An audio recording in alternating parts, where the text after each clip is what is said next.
guys, kembali lagi bersama aku Putri Safira di podcast Niat Bisnis. Di podcast episode pertama dan kedua kemarin, kita telah banyak ngobrol terkait langkah-langkah dalam memulai bisnis dan beberapa masalah yang sering dihadapi dalam berbisnis serta solusinya. Untuk teman-teman yang belum sempat mendengarkan podcastku yang lalu, kalian bisa cari di channel podcast Niat Bisnis. Nah, pada episode ketiga ini kita nggak akan bahas langkah-langkah atau trik bisnis. Kali ini aku akan berbagi cerita tentang jatuh bangunnya seorang pengusaha muda yang saat ini telah sukses di beragam bisnis, dan pengusaha ini berasal dari keluarga yang sederhana loh.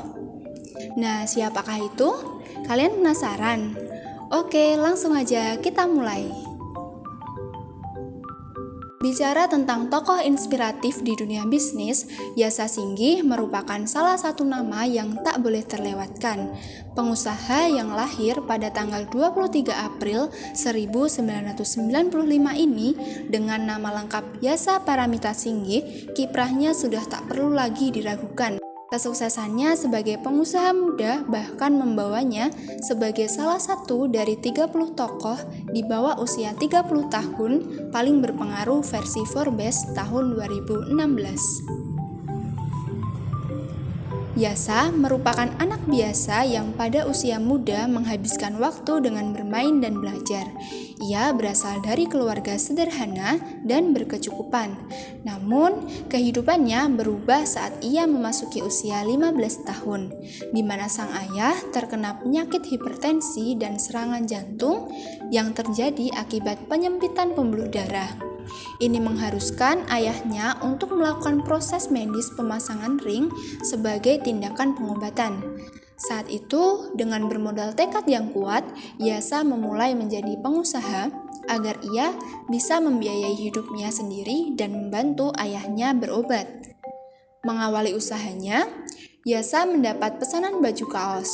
Ia membuat kaos dengan modal awal Rp700.000 yang ia dapat setelah bekerja sebagai pembawa acara di beberapa acara ulang tahun pentas seni di sekolah-sekolah. Permasalahan awal timbul ketika kemampuan desain Yasa tidak dapat begitu baik.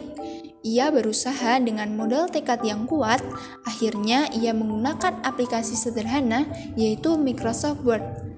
Yasa menggabungkan dua gambar baju kaos polos berwarna putih dan gambar Soekarno. Untuk menyempurnakan desain ini, ia menambahkan tulisan Indonesia yang berwarna merah. Jadilah desain pertama Yasa yang berbekal modal dan fasilitas seadanya. Dari bisnis konveksi, Yasa beralih merambah ke bisnis kuliner. Usaha pertamanya di bidang ini mulai dengan membuka gerai kopi sendiri yang dipasarkan dengan merek Ini Teh Kopi. Pada awalnya, perjalanan di bisnis kuliner ini terbilang cukup mulus.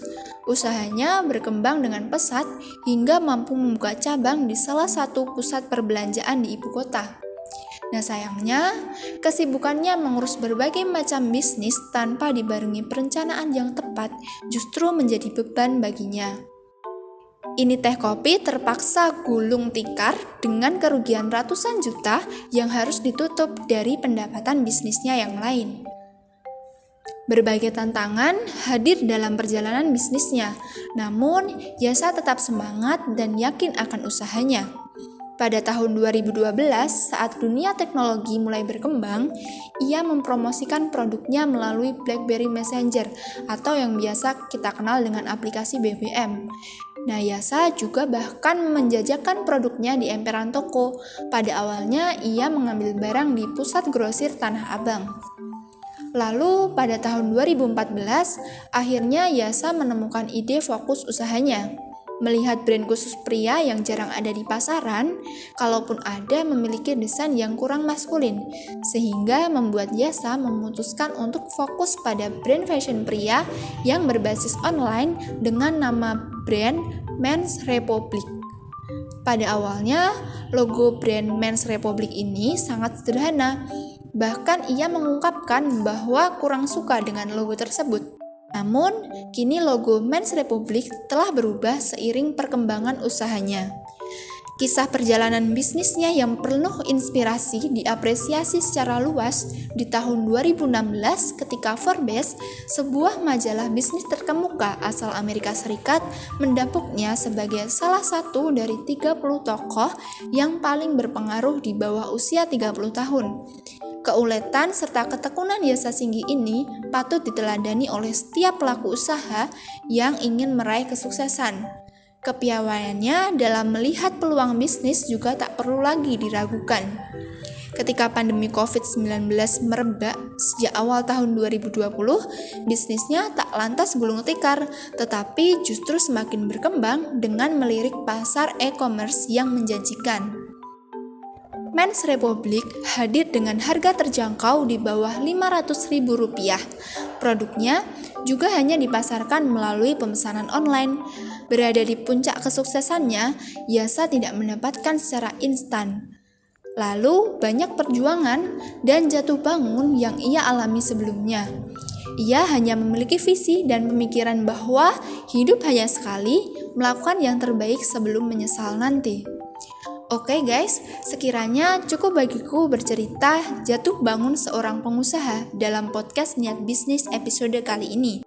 Pesan yang dapat kita ambil dalam cerita ini yaitu jangan takut dalam memulai bisnis, bermodal tekad yang kuat, semangat dalam menjalani, dan pantang menyerah jika mendapatkan gempuran kegagalan akan membawa kalian ke jalan kesuksesan.